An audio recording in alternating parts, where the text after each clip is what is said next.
Ito guys, real talk guys ha. Kapag dumating ka na sa punto na gusto mo nang pasukin yung seryosong buhay, gusto mo nang pasukin yung goals mo, yung seryosong goals mo, ito masakit na katotohanan, no? Kasi real talk talaga to eh. Kapag talaga umpisahan mo na yung pagiging seryoso mo, yung baguhin mo na yung lifestyle mo, baguhin mo yung dating ikaw, yung dating pala bisyo, pala barkada, pala yung laki sa layaw, yung isigulaki lang, yung kung saan ang barkada, nandun ka din, kung saan ang inuman, nandun ka din. Ito, pagbaguhin mo talaga yung takbo ng buhay, pag hindi ka nasusunod sa daan nila, eh, talagang ang daming mabago. Una-una na doon, yung mga taong sinasamahan ka o yung taong sinamahan mo sa kasiyahan, sa katuwaan, hindi mo na sila makakasama kapag magseryoso ka na sa goals mo. To na yun, iiwasan ka na nila kasi takot yan sila na takot na alokin mo kung anong negosyong meron ka. Unti-unti nang magiging lonely yung buhay mo kasi nga seryoso ka na, wala ka na doon sa life na um, banding-banding, banjing-banjing, jamming-jamming, wala ka na doon kasi nga kasi pipiliin mo na gusto mo ng pagbabago, yung gusto mo makita may marating sa buhay, ganun. Di kasi wala kang marating sa buhay, guys, kung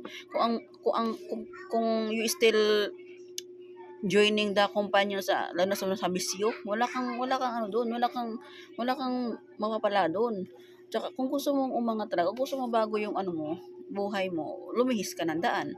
Wag kang sumama sa kanila hanggang sa pagtanda mo. Ngayon, kung sumama ka sa kanila hanggang sa pagtanda mo, so questionin mo sarili mo, bakit hindi ka nagbago? Bakit hindi umangat yung buhay mo? Bakit hindi na iba? Kasi nga hanggang nandun ka pa rin. Takot ka, ikaw ang natakot na mawalan ka ng kaibigan. Kasi ang tunay ng kaibigan, yes, hindi ka iiwasan eh. Susuportahan ka nila sa lahat ng gusto mo. Susuportahan ka nila kung either ikaw ay papasok sa negosyo, either ikaw ay magseryoso na sa buhay, o di ba? Hindi ka nila iiwasan bagkus susuportahan ka pa nila. Pero kung yung mga yan na dati mong kabarkada, tapos iiwasan ka nila kasi nga seryoso ka sa buhay, naging negosyo ka na, naging strict ka na, hindi ka na malapitan, basta-basta, hindi ka na mauutangan. So, iiwasan ka talaga nila. So, dapat ihanda mo yung sarili mo kasi mangyayari talaga yan sa iyo once na baguhin mo na yung lifestyle mo. May sabi nga nila, di ba? Kung meron ka daw barkada na palautang, kung 4 na barkada mo palautang, pang-5 ka ng palautang. Kung may barkada kang chismosang, 4 na barkada chismosa, pang-5 ka ng pang-chismosa. Kung may 4 kang barkada na palainom, pang-5 ka ng palainom. Kung may 4 kang barkada na walang goal sa buhay, pang-5 ka ng walang goal sa buhay. Ganon yun eh. No? Di bale nang sasabihin nila na, ay yan, may sariling mundo. Okay lang yun kasi nga, pipiliin mo na yung landas na kung saan gusto mong mabago yung buhay mo eh. No?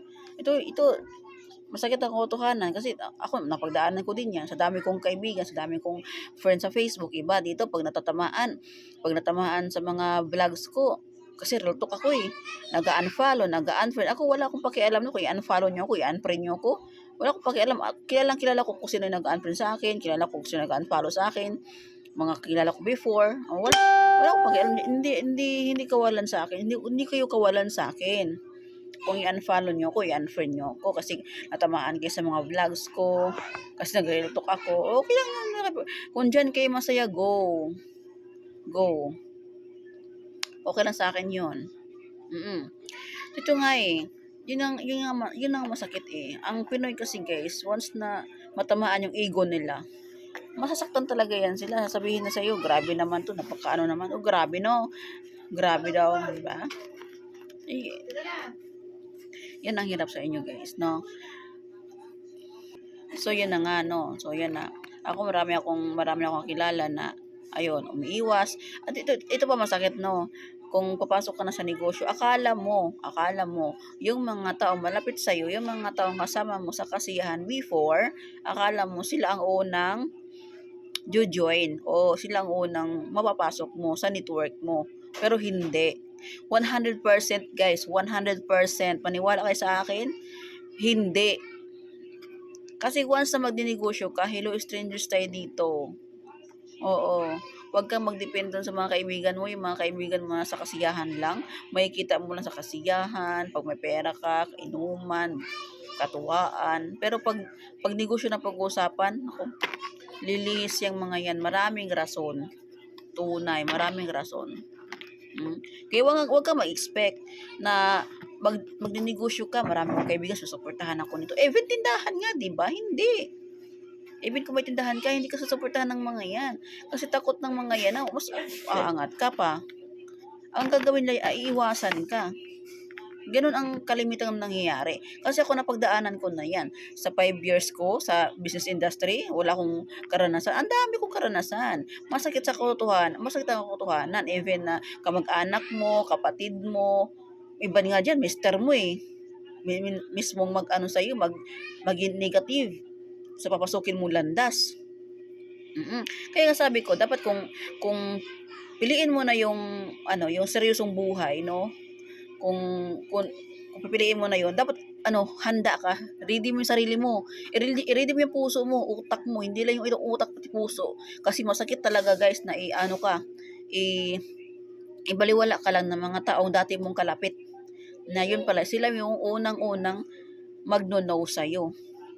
Pero yung mga taong hindi ka kilala, hindi mo sila kilala, sila mag-yes. Kaya nga, like ko sinasabi guys, sa mga team ko, sa mga downlines ko, kapag negosyo pag-uusapan, hello strangers tayo dito. Huwag kang aasa o huwag kang kakapit lang doon sa mga kay mo sa buhay. Ano ba yung kay mo sa buhay? Yung mga kaibigan mo, kabarkada mo, kapatid, kamag-anak, even mister mo. Oo. Maliban na lang kung ang mister mo, ganon din mag-mindset, tulad ng mindset sa'yo.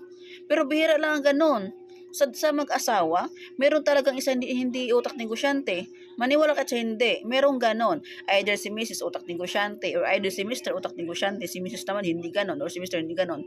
Hindi yan. Bihira lang talaga sa dalawa mag-asawa ang merong ganon na mindset na parehas sila ng utak negosyante. Kung ganon ka first, edi good to know. Good to know sa inyo. Congratulations. Pero hindi talaga ganon. Karamihan hindi ganon. Ako, seryoso ako. Ako, nagsasabi lang ako ng kung ano yung naranasan ko sa buhay nung ako'y nag-uumpisa pa lamang. Masakit. Syempre. Nandun ka sa part na iiyak ka. Kasi akala mo, susuportahan ka. Akala mo, magjo-join sila sa'yo kasi kilala mo eh. Kaibigan mo eh, kamag-anak mo eh. Pero yun pala eh, sasabihin lang sa'yo, saka na, pag mayaman ka na, saka na, pag marami ka ng pera, saka na, pag ganito, ganyan. Ang daming saka na, ang daming alibay. Pag next week, pag makikita, o next month, pag makita na may income ka na, o next year, o pagkalipas ng ilang taon, pag makita na may resulta ka na, i-chat ka, uutang sa'yo, uutangan ka. Di ba masakit yun? Nasaan sila nung kailangan mo sila? Nasaan sila nung kailangan mo yung suporta nila? Wala, di ba? Pero ngayon, may result ka na, uutangan ka. Kaya i-ready mo yung sarili mo. Ready mo yung sarili mo kasi pagdadaanan mo talaga yung mga part na yun. Yung mga kaibigan mo ngayon na walang plano sa buhay, tapos ikaw nagplano ka sa buhay na mabago yung buhay mo, pagdating ng araw, mawawala yan sa mundo mo, mawawala sa buhay mo. Kasi unti-unti lang mawawala sa papalitan ng mga tao may pangarap din sa buhay, tulad mo may pangarap. Kung gusto mo mabago ang buhay mo, doon ka sumama sa mga tao may pangarap sa buhay. Huwag yung puro lang yung nasa isip. Ganon. Okay lang na mag-isa ka. Okay lang naman sa bahay ka lang. Wala kang Kung meron kang kaalaman dito, o may vloggings naman tayo, i-share mo. I-public mo, i-vlog mo. Kung anong motivations na meron ka. Kung ano yung kaalaman na meron ka dito. I-share mo sa buong mundo or dito sa Facebook, kasi itong vlog na to, yung mga vlogs mo, kung meron tao mo inspire sa iyo, i-spread nila yan. Kasi wag mo kausapin yung mga tao walang pangarap sa buhay. Wala kang makukuha sa mga yan. Hihikab-hikab lang yung mga yan kasi maboboard sa topic mo. Hikab-hikab lang yung mga yan. Kapag negosyo pag-uusapan, maghihikab lang yung aantukin yung mga yan kasi wala ka sa ganun. Hindi ka kay press ang mindset. Huwag mo i-focus yung sarili mo sa hindi press ang mindset, sa hindi mo katulad na mindset. Mapapagod ka lang. Mapagod ka lang sa kahit pasukan, kahit Tawag doon, kahit pakainin mo siya ng motivation, kahit pakainin mo siya ng mga learnings, guys, kung wala sa kanila dito, tsaka dito, wala talaga, useless lang yan. Papagod, sayang lang yung effort mo. Tunay, as in, tunay. Kaya kung makita mo sa sarili mo na ito, walang, ano, ako mga prospect ko, ang dami kong prospect guys, pero pag makita ko, 1 month, 2 months, 3 months na walang update, walang plano na mag-join, kay 300 pesos lang naman puhunan dito, no? 300 lang naman. O, let go ko na. Let go ko na. Next. Sigaw ka lang ng next. Maraming daan, nag-aabang. Marami dyan na gustong kumita. Oh. Ba't kang focus sa ano? Ang daming taong pag gustong kumita, wag kang focus. Kaya sa mundo sa business industry, guys, marami kang pagdadaanan dito. Sakit, sakripisyo, effort, time. Lahat 'yan. Gutom, lahat 'yan. Puyat, lahat 'yan. Grind ka ng grind para sa team mo. Lahat 'yan pagdadaanan mo. Kaya ready mo yung sarili mo. At pag nandun ka na, kung may result ka na, ano yung sarili mo? I-appreciate yung sarili mo. I-congratulations mo yung sarili mo. Kasi nagpapatuloy ka.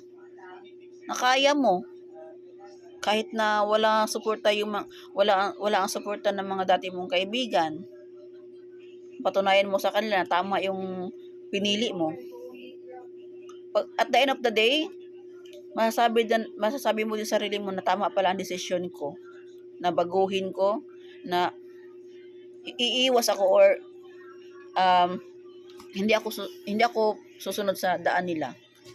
Ano ko yung daan ko, i-list ko yung daan ko. Yan. Pagdating ng araw, guys, pag makita mo yung resulta mo, magpapasalamat ka din. Pasalamatan mo yung sarili mo.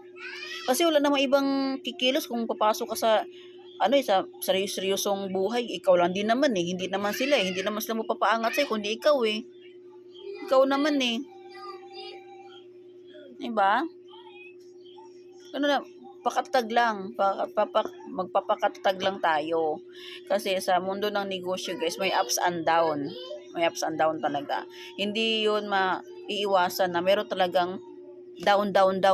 Sunod-sunod yung down, sunod-sunod down. Pero kung magpapatuloy ka, up naman tayo. May ups and down. No? Ganun lang. Hindi araw-araw Pasko. Tanggapin nyo yan. Sa mundo ng negosyo, lalo na sa negosyo namin, no? Sa marketing, hindi araw-araw Pasko. Even sa tindahan, even sa itong klaseng negosyo, hindi araw-araw Pasko. Oo. Kaya ready mo yung sarili mo. Huwag kang masaktan kung ibaliwala ka ng mga tao sa paligid mo. Huwag kang masaktan. Ano lang, it's normal lang. Normal mo lang lahat. Kasi hindi mo ma-please ang tao kung ayaw sa'yo. Huwag ka ding mamilit. Ganun lang. Kasi nandiyan naman si Lord, guys. Si Lord na ang bahalang magbigay sa'yo ng blessings. Basta manatili ka lang maging mabuti sa kapwa mo. Ganun lang. So, yun lamang po. I am Coach Liz, Lord Supplier Nationwide. Team leader ng Team Payaman, Team Faith, Team Dreamers, Team Infinity, Team Faith, Team Beauty. Ano pa ba yun? So, yun na po, guys. Thank you. Maraming salamat po sa inyo pakikinig.